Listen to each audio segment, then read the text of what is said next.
Welcome to a new session of KCC tutorials. तो बच्चों, आज हम 8th साइंस का 13 lesson chemical change and chemical bond सीखने जा रहे हैं।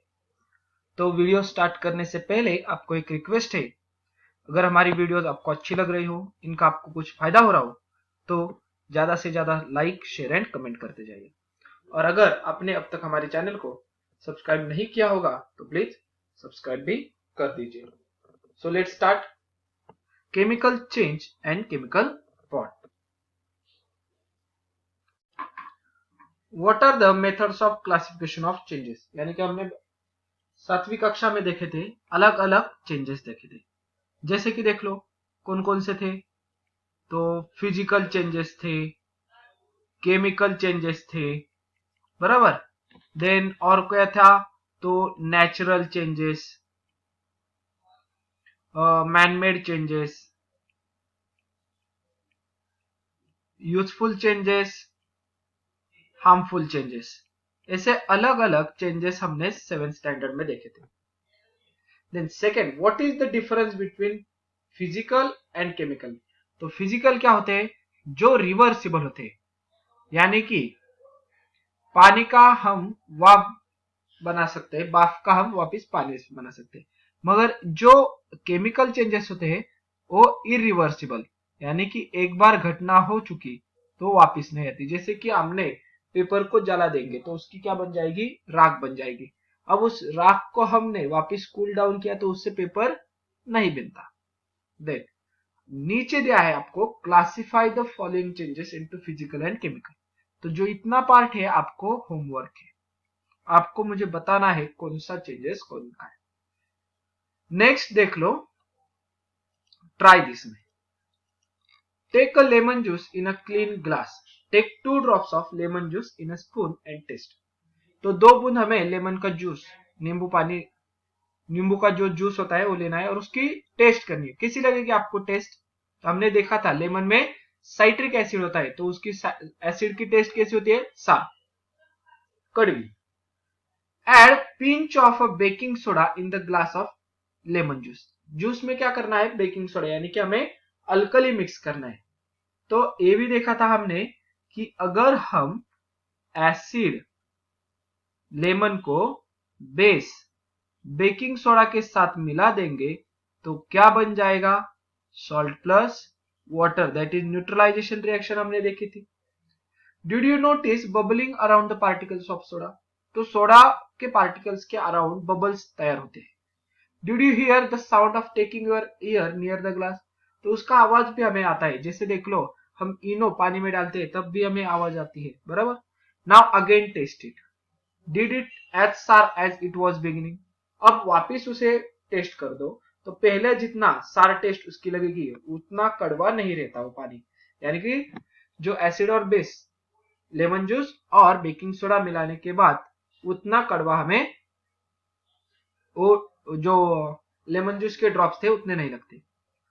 Above activity is to be done use clean apparatus and edible material, then only it is possible to test the taste. Taste the taste आपको देखा है, test यानी कि उसकी परीक्षा लेना, और टेस्ट यानी कि यहां पर उसकी कैसी टेस्ट है, यानी कि स्वाद। Otherwise keep in mind that the tasting the taste can not be done. नहीं तो अगर हमने कैसे भी इंस्ट्रूमेंट्स यूज किए तो उसकी हमें स्वाद सही तरीके से नहीं आएगा। Then many perceivable observations are noticed during the above activity. A gas is seen liberating from the bubble. हमने गैस देखा था, बबल्स देखे थे। Then a low sound is heard. एक छोटी सी आवाज भी उसमें से आ रही थी। A white solid particles of baking soda disappear. जो बेकिंग सोडा था ना हमने डाला था लेमन जूस में, वो भी चला जाएगा। The original sour taste become mild or diminished. जो पहली वाली कड़वा जो लग रहा था हमें ड्रॉप्स, वो भी एक तो कड़वापन कम हो जाएगा, नहीं तो खत्म हो जाएगा। From this it is understand that a new substance having different taste is formed. अब ये पूरी चीज से हमें क्या पता चला कि जब हमने दो पदार्थ मिक्स कर दिए, यानी कि लेमन जूस और बेकिंग सोडा, तो उसकी टेस्ट, जो नया सब्सटेंस बना उसकी टेस्ट अलग हो गई। At the end of the above changes, the taste of the substance was different from its composition was different. यानी कि पहली जो टेस्ट थी वो अलग थी और चेंज होने के बाद, मिलाने के बाद रिएक्शन हो गई और उसके बाद वाली टेस्ट अलग हो गई. Thus, during the above changes, the composition of the original substance changed to form a new substance with different properties. Thus, the change take place in adding baking soda to lemon juice is a chemical change. यानी कि उसकी test अगर change हो रही है तो baking soda और lemon juice एक कौन सा चेंज है? केमिकल चेंज है. Sometimes some characteristics observations are perceived during the chemical change. कई बार हमें केमिकल चेंज के दौरान अलग अलग ऑब्जर्वेशन दिखाई देते हैं, जैसे कि उसमें से गैस बाहर आ रहा है, उसका कलर चेंज हो रहा है, उसकी टेस्ट चेंज हो रही है, ऐसे. This enable us to know that chemical change has taken place. इन्हीं सारी बातों के साथ हमें समझ में आता है कि केमिकल चेंज हुआ है. Some of these observations are enlisted in the table 13.1. इस टेबल में हमें यहाँ पर दिखाई दे रहा है.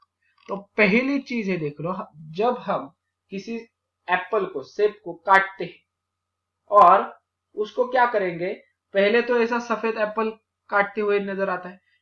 थोड़ी देर बाद आप क्या करो, इस वाले वही एप्पल को ऐसे ही रख दो एनवायरमेंट से, तो क्या हो जाता है, वो काला पड़ जाता है. वैसे ही ब्रेड का ही होता है. ब्रेड अगर आपने 1-2 दिन वैसे ही रखा तो उसके ऊपर फंगी नजर आता है, काले, बराबर. देन कील जो होते हैं, नेल्स, पानी में भिगोने से, नहीं तो ऐसे ही हवा में रखने से वो रस्ट हो जाते हैं. ये भी सारे क्या है, chemical changes. Then burning of match stick. पहले तो लकड़ी होती है, उसके आगे एक्सप्लोजिव होता है, उसे हम जला देते हैं. तो जब जलाते हैं तो लकड़ी खत्म हो जाती है, जल जाती है. ये भी क्या होगा, केमिकल चेंज. केले देखे होंगे आपने, तो अगर हमने केले बहुत दिनों तक वैसे ही रखे हमारे घर में तो क्या हो जाता है, वो पीला जो कलर होता है उसका काला हो जाता है. देन यहां पर देख लो, एक बाउल में यानी कि कोनिकल फ्लास्क में यहां पर कुछ मटेरियल रखा है, उसका कलर चेंज हो रहा है और उसमें से गैस भी बाहर आ जाती है. तो ये सारे क्या है, केमिकल चेंजेस के ऑब्जर्वेशन. इन्हीं सभी बातों से हमें नजर आता है कि इस वाली चीज में केमिकल चेंजेस हुआ है. अब chemical change and word equation, यानी कि कौन सा केमिकल चेंज हुआ है और उसका वर्ड इक्वेशन कैसे लिखना है. During a chemical change, the chemical composition of original matter changes and new substance having different properties and different chemical composition are formed. Chemical change के दौरान क्या होगा, तो जो ओरिजिनल मैटर है उसके सारे केमिकल कंपोजिशन, यानी कि उसके अंदर रहने वाला जो मटेरियल है केमिकली, वो तो चेंज होने वाला है. अब एक कैसा चेंज हो रहा है वो भी बता देता हूं मैं. And a new substance having different properties, chemical properties जिसकी डिफरेंट है, ओरिजिनल से डिफरेंट है, ऐसा न्यू सब्सटेंस फॉर्म होगा जिसका केमिकल कंपोजिशन भी अलग होगा. जैसे कि लकड़ी होती है, देख लो, लकड़ी होती है तो उसमें सेल्यूलोज होते हैं, मगर उसमें जलाते जब हम है तो उसका क्या बन जाता है, एश और CO2 बन जाता है, बराबर. तो ये क्या है, केमिकली पूरी तरह से डिफरेंट प्रॉपर्टीज है. लकड़ी कैसी होगी, हार्ड होगी, मगर वहीं पर आप ऐश लोगे तो क्या हो जाएगी उसकी, सॉफ्ट, बराबर. ऐश कैसी होती है, सॉफ्ट होती है, तो उसके प्रॉपर्टीज चेंज हो गए. अ chemical equation can be written for a chemical change if the exact number of chemical composition is known. यानी कि उसमें कितने सारे केमिकल कंपोजिशन है. जैसे कि वाटर में क्या होता है, तो H2O यानी कि वाटर, यानी कि क्या, 2 हाइड्रोजन के एलिमेंट्स और 1 ऑक्सीजन का. तो अगर किसी चीज में हमें कितने सारे केमिकल कंपोजिशन है उसके एग्जैक्ट नंबर मालूम हो चुके, तो क्या करेंगे हम, name and chemical formula of the original substance and newly form substance are used by writing a chemical equation. क्या करेंगे हम, पहले तो उसका नेम लिखेंगे और उसके बाद केमिकल फॉर्मूला लिखेंगे. जैसे कि एक सिंपल रिएक्शन सिखाता हूं. अब देख लो, कार्बन ले लिया और उसको हमने क्या किया, ऑक्सीजन के साथ, ऑक्सीजन के मॉलिक्यूल के साथ मिक्स कर दिया, तो क्या बन जाता है, CO2। तो नेम क्या है हमारे पास ओरिजिनल सब्सटेंस के, कार्बन एंड ऑक्सीजन। उसके नंबर भी मालूम है, कार्बन के नीचे कुछ नहीं होता यानी कि 1 होता है, कार्बन 1 चाहिए हमें और ऑक्सीजन 2। अब न्यूली फॉर्म्ड सब्सटेंस क्या है केमिकल चेंज होने के बाद, CO2। CO2 को हम कार्बन ऑक्सीजन नहीं बोलते, ये क्या है, कार्बन और ये ऑक्सीजन, मगर मिक्स होने के बाद उसे बोलते हैं हम कार्बन डाइऑक्साइड, जिसकी प्रॉपर्टीज अलग होती है। इसे हम बोलते हैं केमिकल इक्वेशन। ये जो मैंने लिखा है ना यहाँ पर, इसे बोलते हैं हम chemical equation. For example, baking soda is added to the lemon juice. A chemical change takes place in the citric acid present in the lemon juice and the gas formed is carbon dioxide. यानी कि जब हम lemon juice, अब इस citric acid को देख लो, lemon juice मान लो, lemon juice में क्या होता है, साइट्रिक एसिड, और बेकिंग सोडा यानी कि सोडियम बाइकार्बोनेट, इनके हमने रिएक्शन कर दी थी। तो ये इक्वेशन कैसे लिखेंगे, देख लो, किस ओरिजिनल कंपोनेंट ने भाग लिया था, लेमन जूस और sodium bicarbonate, that is baking soda. तो लेमन जूस का आता है साइट्रिक एसिड, और बेकिंग सोडा को बोलते हम, केमिकल नेम है सोडियम कार्बोनेट। इनको मिला दिया, साइट्रिक एसिड है एसिड और सोडियम कार्बोनेट है alkali, that is base. Acid plus base क्या हो जाता है, सॉल्ट प्लस वाटर। तो इन दोनों के रिएक्शन के बाद क्या बनने वाला है, CO2 and salt. That is जो गैस, जो बबल्स आ रहे थे ना, वो कौन से गैस के थे आपके, तो CO2, that is carbon dioxide. और सोडियम साइट्रेट नाम का सॉल्ट बनता है उस रिएक्शन में, जो व्हाइट पार्टिकल्स नीचे होते थे ना, उसे बोलते हैं हम सोडियम साइट्रेट। और acid plus base is equal to carbon dioxide plus salt, जो यहां पर बन चुका है, उस प्रोसेस को बोलेंगे हम न्यूट्रलाइजेशन रिएक्शन। इस केमिकल रिएक्शन को क्या बोलेंगे हम, neutralisation reaction. Then always remember में देख लो हमें क्या दिया है, first step of writing a chemical equation is to write a word equation. पहली तो स्टेप है हमारी, पहले तो आप वर्ड इक्वेशन लिख लो by using the names of the concern substance, यानी कि साइट्रिक एसिड और सोडियम कार्बोनेट, ये हो गया हमारा word equation. When chemical formula is written in the place of each of the name, अब साइट्रिक एसिड के नीचे हमने उसका केमिकल फॉर्मूला लिखना है, सोडियम बाइकार्बोनेट के नीचे उसका केमिकल फॉर्मूला लिखना है, it become a chemical equation. यानी कि उसके अगर केमिकल नेम हमने लिख दिए तो उसे बोलेंगे हम केमिकल इक्वेशन। जैसे कि देख लो यहाँ पर कार्बन डाइऑक्साइड के नीचे उसका केमिकल फॉर्मूला लिखा है CO2।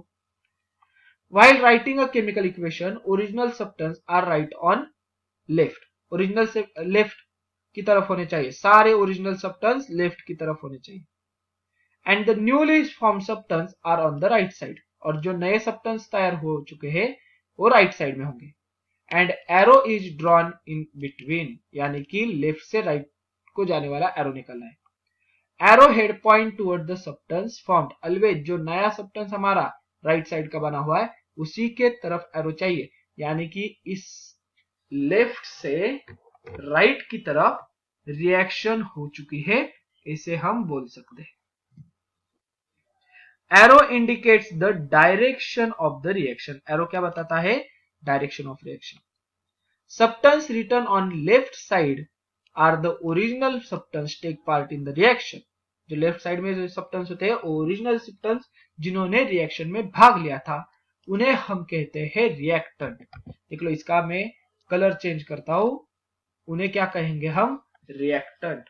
तो ये जो राइट वाले होते हैं इन्हें क्या कहेंगे आप, रिएक्टेंट, और जो सॉरी लेफ्ट वाले, और जो राइट वाले होते हैं उन्हें आप बोलोगे प्रोडक्ट। यही आप प्रोडक्ट के बारे में पढ़ता हूं। And the newly substance formed as a result of reaction, reaction के दरमियान जो न्यू सब्सटेंस फॉर्म हो चुका है उसे बोलोगे आप प्रोडक्ट। क्या बोलेंगे, प्रोडक्ट। तो ये लेफ्ट वाला रिएक्टेंट रहेगा, राइट वाला प्रोडक्ट रहेगा।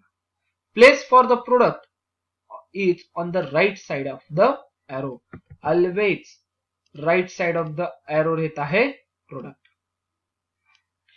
अब हमारा नेक्स्ट टॉपिक है chemical changes in everyday life, जो कि हम नेक्स्ट पार्ट में पढ़ेंगे।